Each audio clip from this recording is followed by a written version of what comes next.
আসসালামু আলাইকুম। আজকে আমরা খুব সহজেই চিংড়ি দিয়ে পিৎজা তৈরি করে দেখাবো। আমরা কিন্তু খুব সহজেই চিকেন বা বিফ দিয়ে পিৎজাটা তৈরি করে খাই। সো বেশি কথা না বলেই শুরু করা যাক।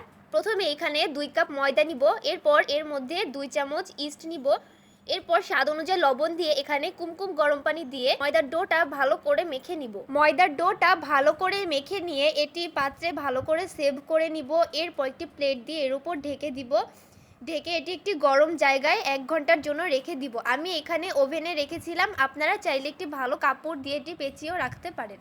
এরপর এখানে আমি 200 গ্রামের মতো চিংড়ি মাছ নিয়ে নিয়েছি। একটি প্যানে পরিমাণ মতো তেল দিয়ে একটু রসুন কুচি দিয়ে এর মধ্যে চিংড়ি মাছগুলো দিয়ে ভালো করে কিছুক্ষণের জন্য ভেজে নিব।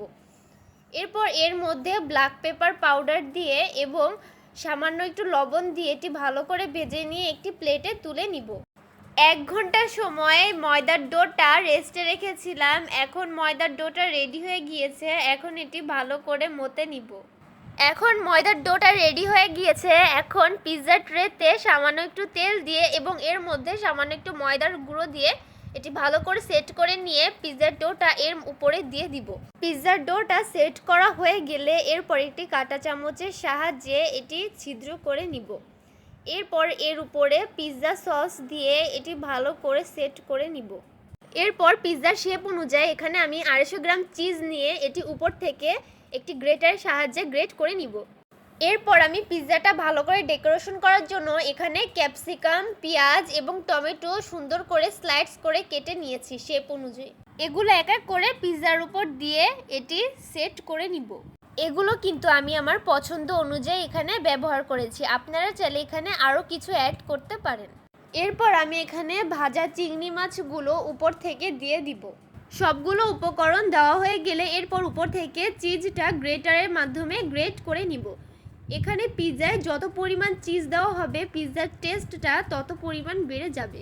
এরপর এখানে 1 চামচের মতো অরিগ্যানো দিয়ে পিৎজাটা ভালো করে সেট করে নিলাম। এরপর আমি পিৎজার ট্রেটা ওভেনের মধ্যে দিয়ে দিব। ওভেনের মধ্যে দেওয়ার আগে আমি এটি 10 মিনিটের জন্য প্রিহিট করে নিয়েছিলাম। এরপর এটি 15 মিনিটের জন্য কুক করে নিব। এখানে আমার পিৎজাটা অলরেডি হয়ে গিয়েছে ও চিজগুলো অনেকটা গলে গিয়েছে। এখন আমি এখানে চিজ তৈরি করব। তো প্রথমে আমি এখানে 2টি ডিম সেদ্ধ দিয়ে দিলাম। এরপর এখানে 2 চামচ গুঁড়ো দুধ দিয়ে এর মধ্যে 3 কোয়া রসুন ও ব্ল্যাক পেপার পাউডার এবং পরিমাণ মতো একটু তেল দিয়ে এবং স্বাদ অনুযায়ী লবণ দিয়ে এটি ভালো করে ব্লেন্ড করে নিব। ব্লেন্ড করা হয়ে গেলে এরপর একটি বাটিতে তুলে নিব এবং পিৎজার সাথে সার্ভ করব। এখানে আমি 1 স্লাইস পিৎজা কেটে নিয়ে দেখাচ্ছি, খুব নরম এবং তুলতুলে হয়েছে। এইভাবে অল্প কিছু উপকরণ দিয়ে রেস্টুরেন্ট স্টাইলে পিৎজা আপনারা অবশ্যই বাসায় বসে ট্রাই করবেন। আমার ভিডিওটি ভালো লেগে থাকলে অবশ্যই পেজ ফলো করবেন এবং চ্যানেলটিকে সাবস্ক্রাইব করে দিবেন।